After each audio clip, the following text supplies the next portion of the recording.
नमस्कार दोस्तों।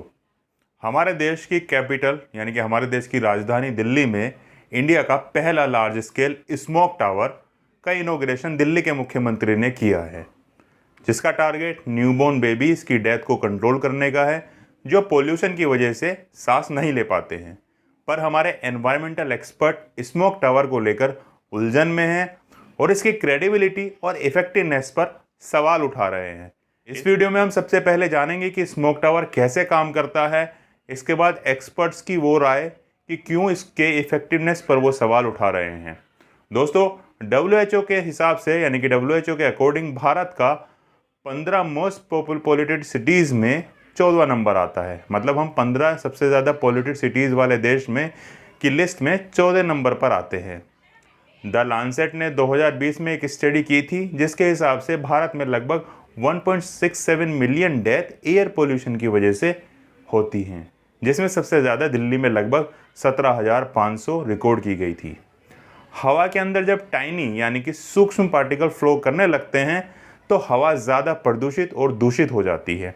इसके लिए हमने एक डिटेल वीडियो बनाई थी कि PM10 और PM2.5 क्या है, कैसे एयर पोल्यूशन हैजार्डस हो जाता है, एज के अकॉर्डिंग क्या करना चाहिए इन सबसे बचने के लिए। आप कार्ड या डिस्क्रिप्शन में लिंक पर क्लिक करके ज़रूर देखिएगा। टाइनी पार्टिकल्स की कंसंट्रेशन दिल्ली की हवा में सेफ लिमिट से 20 गुना ज़्यादा बढ़ गई है और ये विंटर्स में ज़्यादा ख़राब हो जाती है जब हमें चारों तरफ ग्रे लेयर दिखाई पड़ती है। 40 बड़े पंखे 25 मीटर के एक टावर पर लगाए गए हैं, जो 1000 क्यूबिक मीटर एयर को प्रति सेकंड फिल्टर करेंगे। प्रोजेक्ट के इंजीनियर्स के हिसाब से लगभग 50% हार्मफुल पार्टिकल्स को 1 स्क्वायर किलोमीटर के रेडियस से ये एलिमिनेट कर पाएंगे। अब बात करते हैं कि ये स्मोक टावर कैसे काम करता है। ये स्मोक टावर 3 स्टेप में काम करता है। पहले स्टेप में आसपास की पॉल्यूटेड एयर को शक करता है, मतलब अपने अंदर खींचता है, जैसे हमारे घर में वैक्यूम क्लीनर डस्ट को अपने अंदर खींचता है। दूसरे स्टेप में उसको फिल्टर के थ्रू प्रोसेस किया जाता है, क्लीन की जाती है। तीसरे स्टेप में साफ करी गई जो हवा है उसको एनवायरनमेंट में छोड़ा जाता है, यानी कि उसको रिलीज़ किया जाता है। टावर की कॉस्ट लगभग $2 मिलियन यानी कि 20 करोड़ रुपए आई है, जिसमें क्रिटिक्स और एनवायरनमेंट के जानकार बताते हैं कि एक टावर से कुछ एरिया ही आप क्लीन कर सकते हैं। आपको सिटी के आसपास की हवा को साफ करने के लिए सफिशेंट अमाउंट में टावर को लगाना होगा, जिसमें पब्लिक के पैसे का एक बड़ा हिस्सा खर्च होगा और जो फिजिबल भी नहीं है, यानी कि जायज़ भी नहीं है, यूज़फुल भी नहीं है। इससे अच्छा होगा अगर आप स्मोक के सोर्स को कम करने में ये सब एफर्ट्स खर्च करते हैं, जैसे वाहनों से निकलने वाले धुएं को कम करने में, हैवी और स्मॉल स्केल इंडस्ट्रीज़ के पोल्यूशन को कम करने में, कंस्ट्रक्शन एक्टिविटी को रेगुलेट और एनवायरनमेंट फ्रेंडली करने में, और सर्दियों में जो पड़ोसी राज्यों से फसल जलाई जाती हैं उनको कंट्रोल करने में।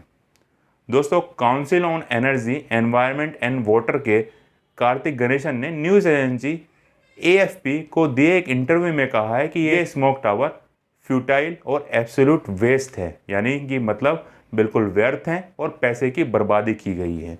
साथ ही साथ उन्होंने ये भी कहा कि दिल्ली के इस स्मोक टावर को एक टेस्ट केस की तरह लेना चाहिए, जिससे कि बाकी इंडिया के किसी भी शहर में ऐसा स्मोक टावर ना लगाया जाए।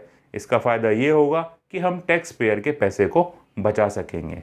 दोस्तों, इसमें लगता है कि हमने चाइना से भी कुछ नहीं सीखा है, जिसने 2018 में हमसे दुगना ऊंचा लगभग 60 मीटर का स्मोक टावर अपने एक पॉल्यूटेड शहर जियान में लगाया था, जिसके ना तो रिजल्ट डिक्लेयर किए गए, ना ही एक इस एक्सपेरिमेंट को किसी और शहर में इम्प्लीमेंट किया गया है। अब देखना यह है कि इसके रिजल्ट कितने फ्रूटफुल रहते हैं। आशा करते हैं फ्रूटफुल ही हों, जिससे हम सब पोल्यूशन से अपने आप को बचा सकें। आप भी अपनी राय कमेंट सेक्शन में ज़रूर दीजिएगा कि क्या दिल्ली सरकार का डिसीजन सही है या गलत है। वीडियो अच्छी लगती है तो प्लीज़ चैनल को सब्सक्राइब कर लीजिएगा और लाइक और शेयर ज़रूर कीजिएगा। धन्यवाद दोस्तों।